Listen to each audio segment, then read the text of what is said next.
Now, ọ bụrụ na akọwara gị ụzọ ada niile a na-akpọ na nwere ihe ị na-aghọta. Why is it that not South African man bụ onye na-enwere book of knowledge written in his language, but the Bible is written in his language? Na erigo unu Igbo bụ anyị erigo unu. Anyị ebuzieri ha iji akpa ike, ihe anyị ji bụrụ odogwu tuhue, we embrace another man culture. Tell me a China man that answered Chukwuemeka. Tell me in the history of the whole world, kedu ndị hapụrụ be ha, hapụ afa ha eji mara ha, zaba aha ndị ọzọ na-abụrụ sọsọ ndị Igbo be anyị? Ihere mekwa unu. Mazi Eziokwubundu na-ekwu, Igbo ihere mee unu, Igbo ihere megbu unu. Onwe ihe ọbụla anyị na-eproduce, ihe n'ibu akwụkwọ anyị na-eji produce ihe dị na English, but every other Western world dere nke ha na their own language. All the European world dere nke ha na their own language.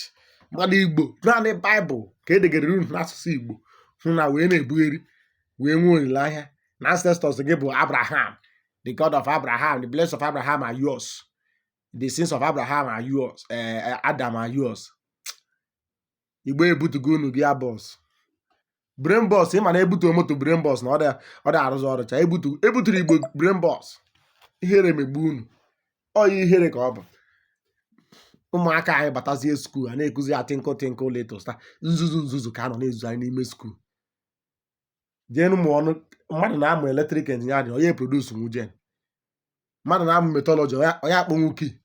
Onweghị ihuru ndị be anyị bara. Ihe niile anyị ma bụ akpọrọ anyị oyibo, asụkara anyị oyibo. Nke ibi nta mechele nta ya, ndị niile anyị na-emebi fọ nwezi nke anyị na-eme. Ife niile na-ana azụ. Igbo latanụ ụnọ. Igbo latanụ ụnọ tupu ọ kawanye njọ.